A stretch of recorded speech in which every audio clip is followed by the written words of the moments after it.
जय Shri Krishna. गीताधाम Gurukul online classes में कक्षा 11 8 में राजनीति विज्ञान का हम अध्ययन करेंगे और पुस्तक है राजनीतिक सिद्धांत। अध्याय पहला, राजनीतिक सिद्धांत का एक परिचय, जिसमें हमने पहले पढ़ा कि सिद्धांत क्या होते हैं, सिद्धांतों की उपयोगिता क्या होती है, सिद्धांतों का किस तरह से हैं जो जीवन में और व्यवहार में महत्व है और कैसे सिद्धांत होते हैं। जैसे हमने पढ़ा कि गणित के सिद्धांत हैं, दुनिया के सभी भौगोलिक परिस्थितियों और कोणों में एक जैसे काम करते हैं, लेकिन राजनीतिक सिद्धांतों का एक जैसा होना जरूरी नहीं है और नहीं वो हो सकते हैं। अलग अलग परिस्थितियों, स्थितियों, देश काल परिस्थितियों के आधार पर उन सिद्धांतों की अलग अलग व्याख्या की जाती है। आज हम एक नई परिभाषा पढ़ेंगे कि आखिर राजनीति कहते किसे हैं। राजनीति कहते किसे हैं, क्या है, राजनीति कहते किसे हैं। तो राजनीति विभिन्न अर्थों वाली प्रक्रिया है। पहली तो बात है कि राजनीति एक नहीं है, राजनीति विभिन्न अर्थों वाली प्रक्रिया है। क्या है, अर्थों वाली प्रक्रिया है। क्या है, प्रक्रिया है, यानी इसका एक अर्थ नहीं निकाला जा सकता है। कोई इसका स्वहित में निकालता है, कोई परहित में, कोई सेवा करता है, कोई कुछ इसको मानता है, कोई इसको अनेक विविध अर्थों में अलग अलग देश काल परिस्थितियों के अनुसार इसके अलग अलग अर्थ होते हैं। अपने व्यापक व तार्किक अर्थों में जब जनता सामाजिक विकास को बढ़ावा देने व सामाजिक समस्याओं के समाधान हेतु परस्पर बातचीत करती हैं तो वह सामाजिक गतिविधियों में भाग लेती हैं तो उसे राजनीति कहा जाता है। यानी अपने व्यापक और तार्किक अर्थों में, कैसे, व्यापक व तार्किक अर्थों में जब जनता सामाजिक विकास को, जब जनता सामाजिक विकास को बढ़ावा देने के लिए, क्या देने के लिए, अर्थात बड़े क्षेत्र में और सामाजिक विकास को बढ़ावा देने के लिए है जो, और सामान्य समस्याओं के बढ़ावा देने के लिए एवं सामान्य समस्याओं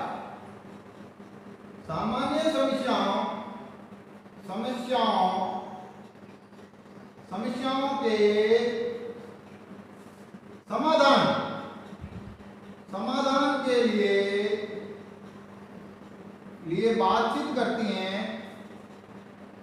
बातचीत करती हैं, क्या, सामान्य हितों को बढ़ावा देने के लिए है जो बातचीत करती हैं और सामूहिक गतिविधियों में, वह सामूहिक गतिविधियों में हिस्सा लेती हैं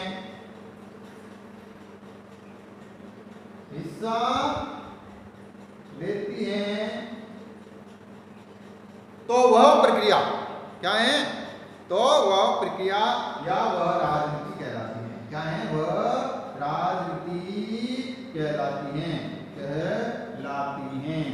ये एक सामान्य सी प्रक्रिया है, परिभाषा। पहला तो इस सब जगह राजनीति का एक अर्थ नहीं होगा, विभिन्न क्षेत्रों में, विभिन्न हिस्सों में अलग अलग होगा।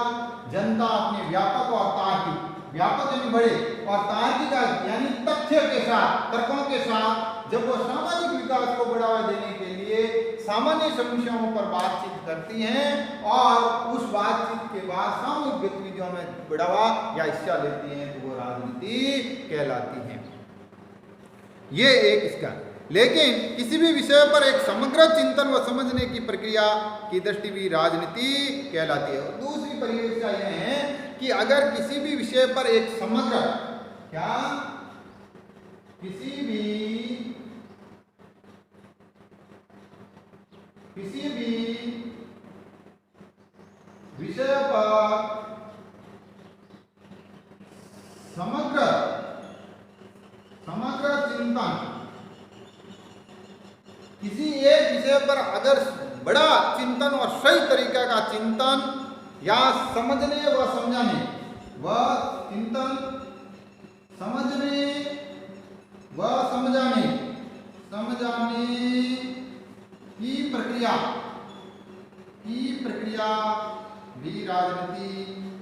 राजनीति कहलाती हैं। क्या है? कहलाती हैं।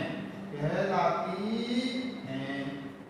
किसी विषय पर अगर कोई एक विषय पर समग्र चिंतन और प्रक्रिया है और समझाने की जो दृष्टि है या दृष्टिकोण है, समझाने की प्रक्रिया या दृष्टिकोण या दृष्टि भी राजनीति कहलाती है। ये भी राजनीति में आता है। तो ये दो चीजें हैं कि अगर हम किसी एक विषय पर सही तरीके से या व्यवस्थित तरीके से अगर हम इसका है जो चिंतन मनन करें तो ये भी राजनीति है। और सामाजिक विकास को बढ़ावा देने के लिए अगर हम सही तरह के चिंतन करें तो ये भी राजनीति है। अलग अलग परिभाषाओं का अलग अलग अर्थ है और सब जगह एक हो भी नहीं सकता है, क्योंकि ये हमने पहले भी पढ़ा। अब दूसरा है कि राजनीतिक सिद्धांत क्या है। क्या है? राजनीतिक सिद्धांत क्या है?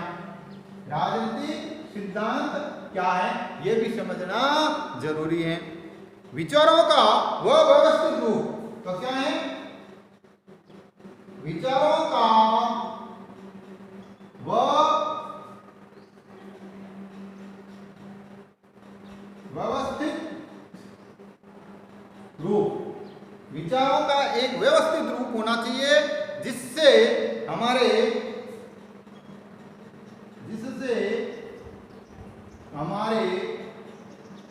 सामाजिक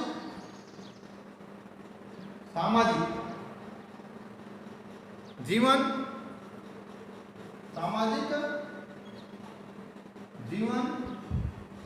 सरकार,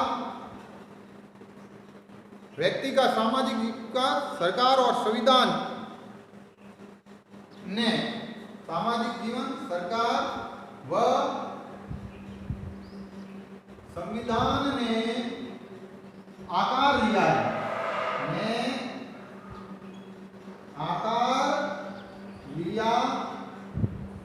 है।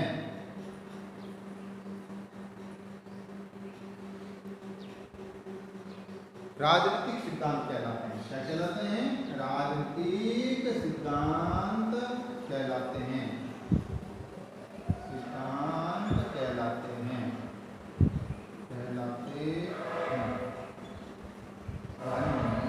तो एक प्रश्न ये है कि राजनीतिक सिद्धांत कहते हैं तो उन विचारों से, जिन विचारों से हमारा सामाजिक जीवन ताना बाना, हमारी सरकार और हमारे संविधान ने जिन विचारों से हमारा सामाजिक जीवन का ताना बाना बना, जिन विचारों से हमारी सरकार की रूपरेखा तय हुई, जिन विचारों से हमारे संविधान ने आकार ग्रहण किया या संविधान बना, वह विचार राजनीतिक सिद्धांत कहलाते हैं।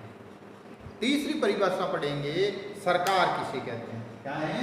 सरकार किसे कहते हैं। क्योंकि राजनीति पढ़ोगे तो ये चीज भी आपको आनी चाहिए कि सरकार किसे कहते हैं, सरकार की क्या परिभाषा हो सकती है। ये चीजें अगर मुख्य रूप से आपको आएगी तो ही आप राजनीति अच्छी तरीके से समझ सकते हो।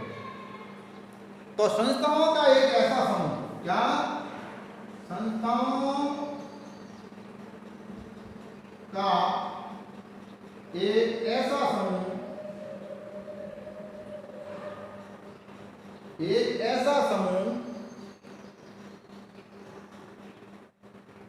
पास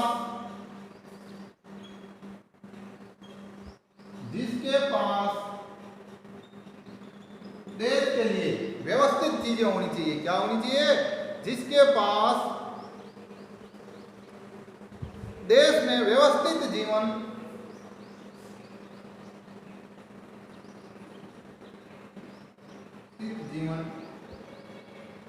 देश के लिए व्यवस्थित जीवन सुनिश्चित करने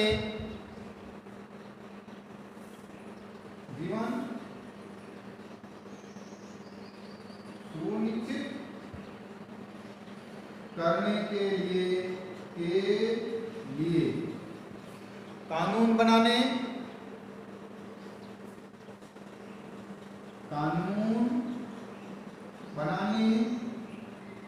लागू करने व कानूनों की व्याख्या करने का अधिकार अधिकार हो, का अधिकार हो वह सरकार कहलाएगी। क्या कहलाती है? कहलाती है। क्या है? सरकार कहलाती है। यानी सरकार, सबसे पहली बात तो है कि सरकार संस्थाओं का एक समूह है। क्या है? संस्थाओं का एक समूह है। यानी सरकार कभी भी एक संस्था नहीं हो सकती है। अनेक संस्था, न्यायपालिका, कार्यपालिका, व्यवस्थापिका और अन्य सरकारी घटक जो छोटे छोटे काम करने वाले हैं, ये सब मिलकर हैं जो एक समूह बनाते हैं और उस समूह की वजह से कार्य संचालन के लिए है जो देश के व्यवस्थित जीवन, जनजीवन कैसा चले? व्यवस्थित चले। और उस व्यवस्थित जनजीवन को चलाने के लिए है जो कानून बनाने का अधिकार हो, कानून लागू करने का अधिकार हो और कानूनों की व्याख्या करने का भी अधिकार हो, ऐसी संस्था सरकार कहलाती है। क्या है? ऐसी सरकार, संस्था सरकार कहलाती है। एक चीज और है यहाँ कि राजनीतिक दल किसे कहते हैं। अगर राजनीति पढ़ रहे हो तो राजनीतिक दलों के बारे में भी जानकारी होनी चाहिए। क्या होनी चाहिए? राजनीतिक दलों के बारे में भी जानकारी होनी चाहिए। वह व्यक्ति या व्यक्तियों का समूह। क्या? व्यक्ति या व्यक्तियों का समूह।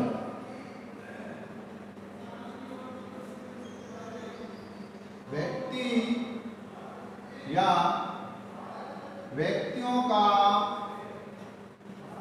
समूह। समूह क्या? समूह जो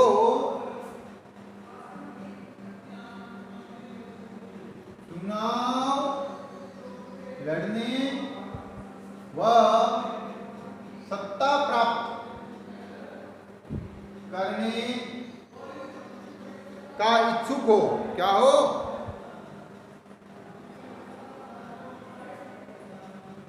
सत्ता प्राप्त करने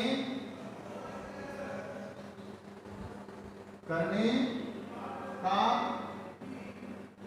इच्छुक हो वह राजनीतिक दल कहलाएगा। क्या कहलाएगा? राजनीतिक दल कहलाएगा।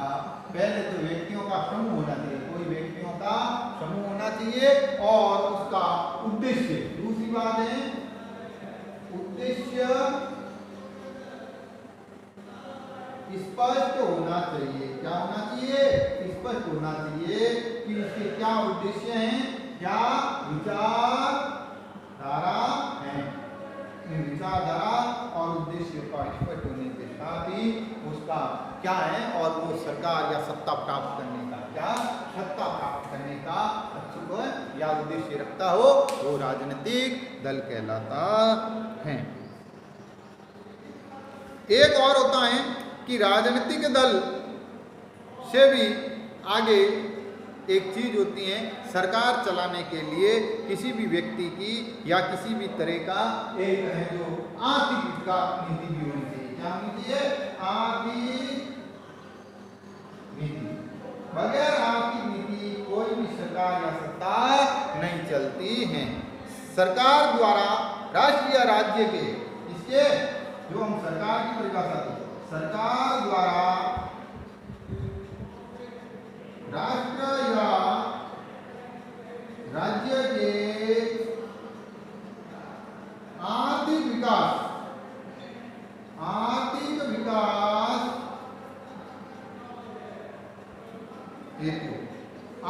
विकास हेतु दृष्टि से अपनाया जाने वाला आर्थिक विकास हेतु व्यापक दृष्टि से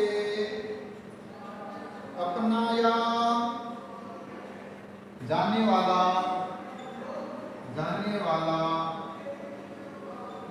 आर्थिक कार्यक्रम या नीति। आर्थिक कार्यक्रम या नीति आर्थिक नीति कहलाती है। क्या कहलाती हैं? वो आर्थिक नीति कहलाती है। क्या कहलाती हैं? आर्थिक नीति कहलाती है। क्योंकि सत्ता और सरकार वही ज़्यादा समय तक टिकेगी या लोकप्रिय सरकार होगी जो अपने राष्ट्र का आर्थिक विकास करे, और आर्थिक विकास के लिए वो जो आर्थिक कार्यक्रम या आर्थिक नीति जो कार्यक्रम के तहत क्या क्या उनके उद्देश्य होंगे वो अपनाते हैं, तो वही है जो सरकार के आर्थिक नीति कहलाएगी, और उसी सरकार आर्थिक नीति के आधार पर उसकी पहचान होगी। धन्यवाद।